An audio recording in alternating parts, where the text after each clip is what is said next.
We sacked a manager that was 4th in the Premier League, and we brought in a manager that was 7th in Ligue 1.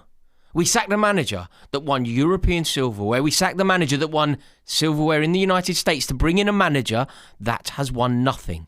Surely, when you sack a manager, the point of sacking a manager is to sack a failing manager and bring in a better manager. That is how you get better. That is how you incrementally get better.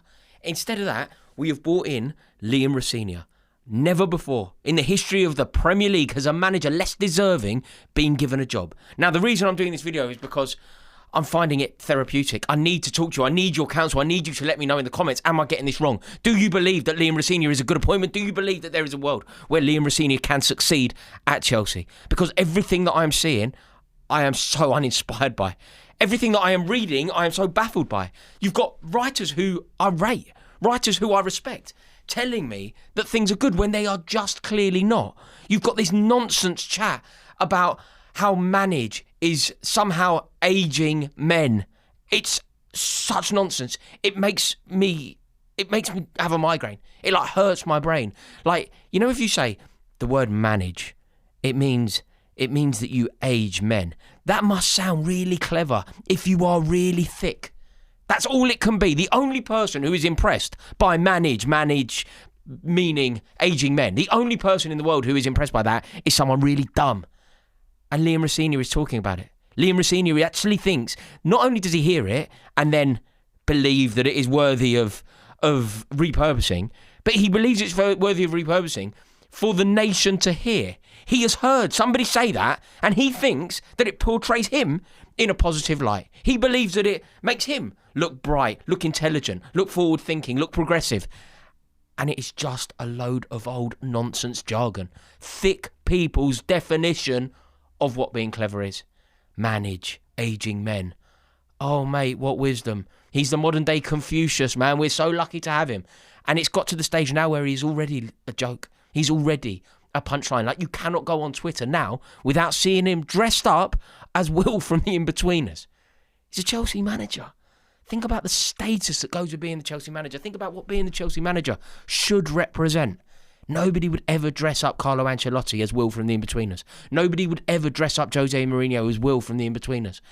Everything that he says is straight out of the culture of Diary of a CEO, world-class basic, Jake Humphreys nonsense. That's what it is. It's Jake Humphrey. We have appointed Jake Humphrey as our manager. The kind of bloke that has the Diary of a CEO on his desk and thinks that makes him impressive. It's David Brent. It's David Brent reading quotes under the desk, trying to sound intelligent. He organised a Lego building competition. I don't want to be right. I really want to be wrong. But he organised a Lego building competition. I do that with my 7-year-old kid. I do that. My 7-year-old did a great statue of Dobby, the house elf. It looks really good. I'm sure Liam Rosenior will be very impressed by it. But I just cannot believe that it's come to this. I mean, my God. And do you know what? I don't even want this to be a personal attack on him. I don't know him. He's taken a job that he's obviously unqualified for, but you can't blame him for taking it. I desperately hope to be wrong. Imagine that Liam Rosenior leads Chelsea to a double. It would just be amazing. But I just don't understand how anybody can be supportive of this appointment. I don't understand how anyone can believe that this appointment has been made with the progress of Chelsea in mind. There is no way that anyone can believe that the forward steps of Chelsea are taken into account when this appointment was made. It isn't for that. It's because he is a stooge. He is a stooge for this ownership. He has already worked for them before. He does already work for them. They've simply moved him. This ownership is rotten. Liam Rosenior is already embedded into this ownership. He is now the public face of Blueco, whether he likes it or not. And the criticism that will be levelled at Igbali, you've heard the away support constantly chanting about Igbali. You've heard the away support constantly chanting about Blueco.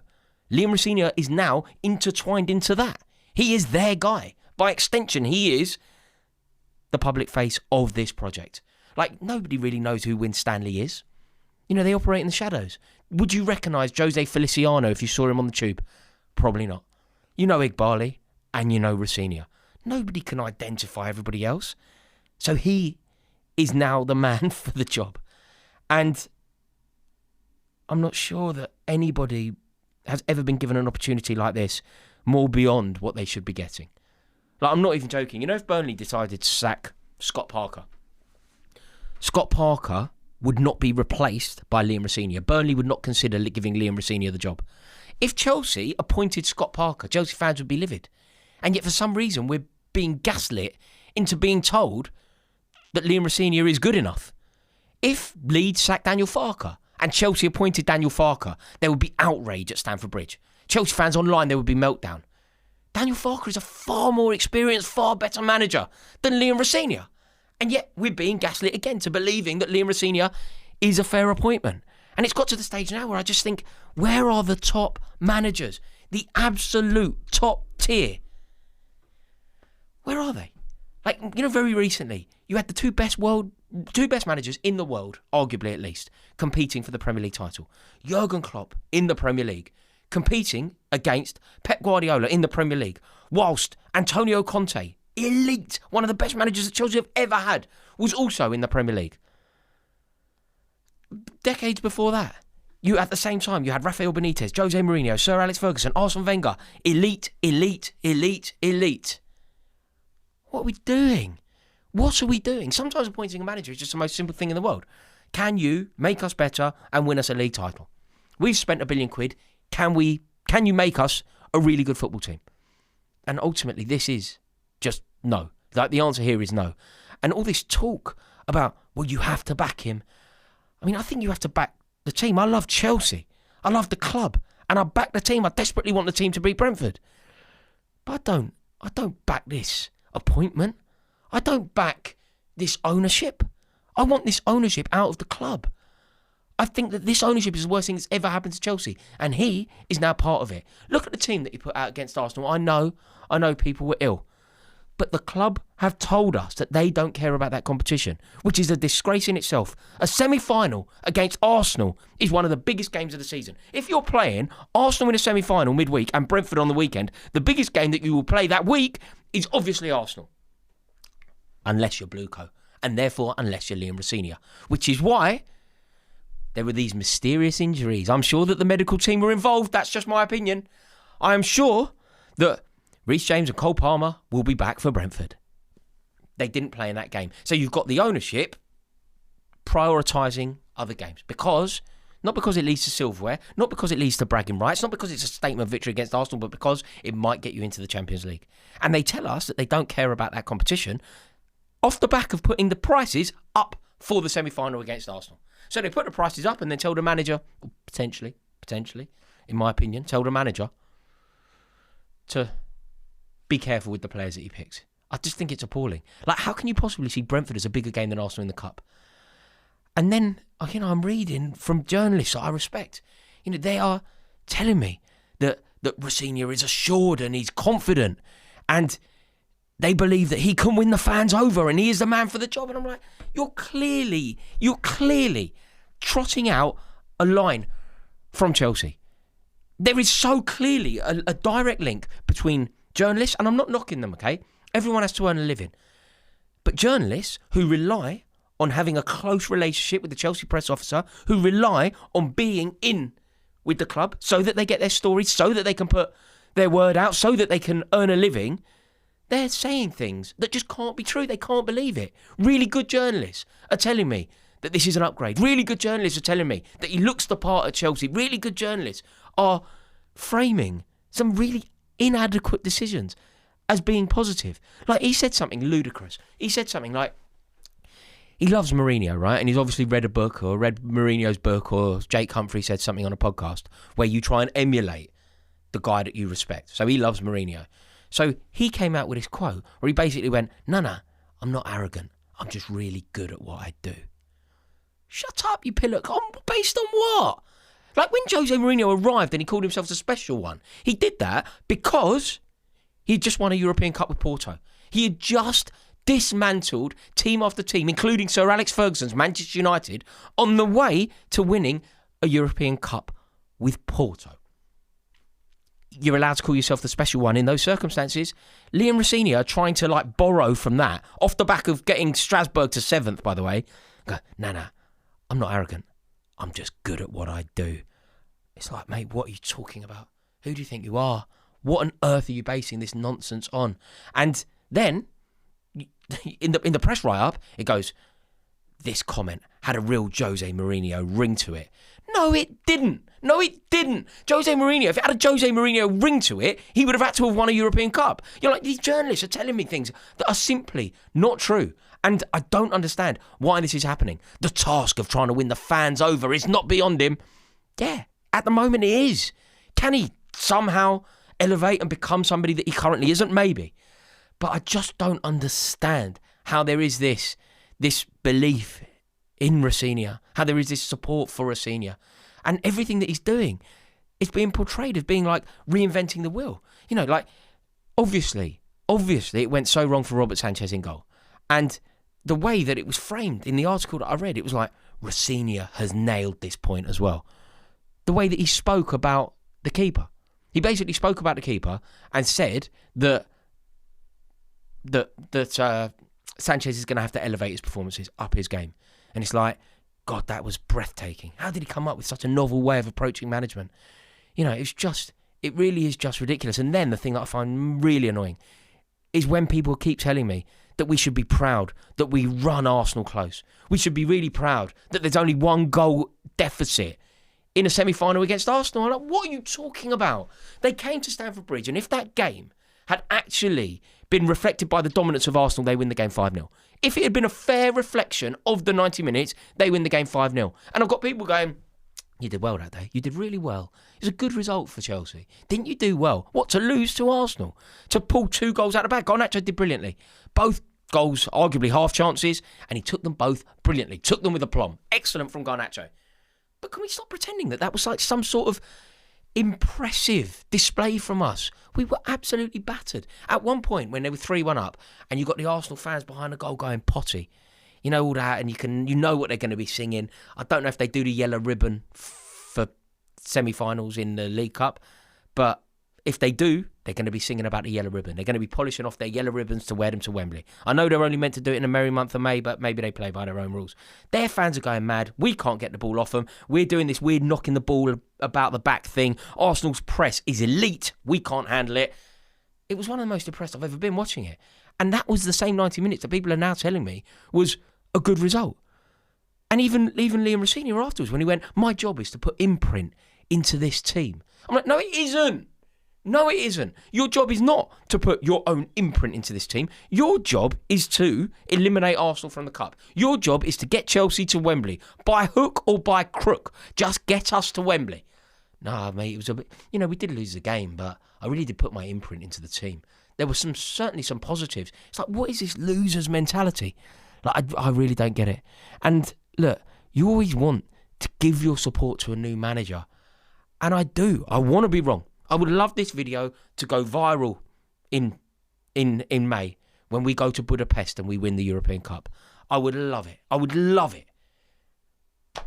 But how can anyone think that that's going to happen? Like, you know when you go, you've got to back a new manager. I kind of agree with it, right? But this isn't a new manager. It's a new head coach. It's just the man who trains the players. And we know everything else is coming from above. We know the direction of the club. Maresca has told us on his way out. He told us about the running of the club. They needed to find someone who would conform to their vision. And the way that you find someone who will conform to your vision is when somebody is basically grateful to get the job. A proper manager doesn't come in. And that's why I can't be optimistic. When a proper manager comes in, they're going to make a change. They're going to do things differently. They're going to be a sign of a new beginning. That's what a new manager should represent. And this manager does not represent that. Like, the reason that he's been appointed is because he won't change. You know. And that's why he's being called David Brent already. And it's the owner's fault. That's why I'm trying to insulate Liam Rosenior himself from criticism here. I don't rate him and I don't think he should have got the job. He can't think he should have got the job. And nobody can rate him because there's no reason to rate him. But if you want to actually win things for the furtherance of Chelsea Football Club, you go and you appoint Zinedine Zidane. If you really want Chelsea to launch a serious and sustained bid to win the European Cup, you go and you appoint Luis Enrique. But they're never going to do that because Zidane can say what he wants in interviews. Luis Enrique can say what he wants in interviews. You hire Simeone, he will say what he wants in interviews. And the reason they can do that is because they've earned the right. It's not Rosenior's fault that he hasn't earned the right, by the way. He's just not there yet. And he has been over-promoted. And because of that, you know, the memes have started. People are already questioning him. And I don't think that the ownership care. Ultimately, he is the public face. He is the one that will get it in the neck. If Brentford go 2-0 up, we can't turn on Stuart and Win Stanley and Sam Jewell and everyone else. I don't know what Jose Feliciano looks like, really. How can I? But I will make it clear that the performance on the pitch is unacceptable and the public face of that is Rosenior. The buck will stop with Rosenior. And he's basically already fighting a losing battle with the fans, and it's because of the owners. But look, I don't know. I do feel sorry for him. He's been dropped into the middle of the battlefield without a weapon. I feel like everyone is now so disillusioned with this ownership, this model. And look, it doesn't necessarily mean that he isn't a good manager. But the standards are high at Chelsea. And that's not going to change. You know, it's certainly not going to change when we've spent £1 billion. And we're, at best, competing for what? Champions League places? Guardiola spent £1 billion and created a dynasty. They have an ownership of a dynasty in the league. A treble. 4 in a row Premier League titles. 4 in a row had never been done before they did it. Arteta spent £1 billion. And they've got the best squad in the league. They've got the best first 11 in the league. They could win multiple big trophies this year, including the League Cup, because of our approach to it. You know, we look a shadow of ourselves, don't we? You know, what have we got? We've got Palmer, Caicedo and James. If those 3 players aren't on the pitch, we basically don't have a prayer. That's what it is. You know, you look at the team against Arsenal in midweek. You've got Sanchez in goal, who's always got a ricket in him. You've got Achiampong, who's a kid, and I've got big hopes for. I love him. But he's a kid. Then you've got Fofana, who's always injured. Chalobah, who I like. Cucurella, yeah. Then Andre Santos, Fernandes. It's just so weak for £1 billion. João Pedro Neto Gue up against Saliba Gabriel. You know, £1 billion. It's just laughable. And it feels like Rosenior he's the sacrificial lamb. He is the sacrificial lamb. But the ownership now need this to work. They've got Potter wrong. Sacking Tuchel has been proved to be wrong. They've obviously got everything wrong in between. Maresca jumped ship. The yes man that Maresca was jumped ship. 3 strikes and you're out, mate. You know, this could be the defining line for Igbali. And I really hope it is. Even if Bowley ended up having to take his side of things. This just cannot go on.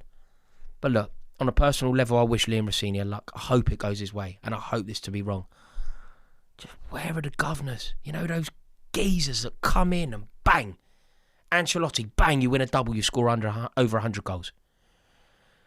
Mourinho, bang, you come in, you win back-to-back league titles. Antonio Conte, bang, comes in. FA Cup final league off the back of finishing 10th the year before. Mourinho comes back, bang, league title. Am I wrong? Let me know in the comments below. I appreciate you watching this video and I apologise. It's kind of therapy for me. Just wanted to talk. Dear God. Have a wonderful weekend. Ta-da.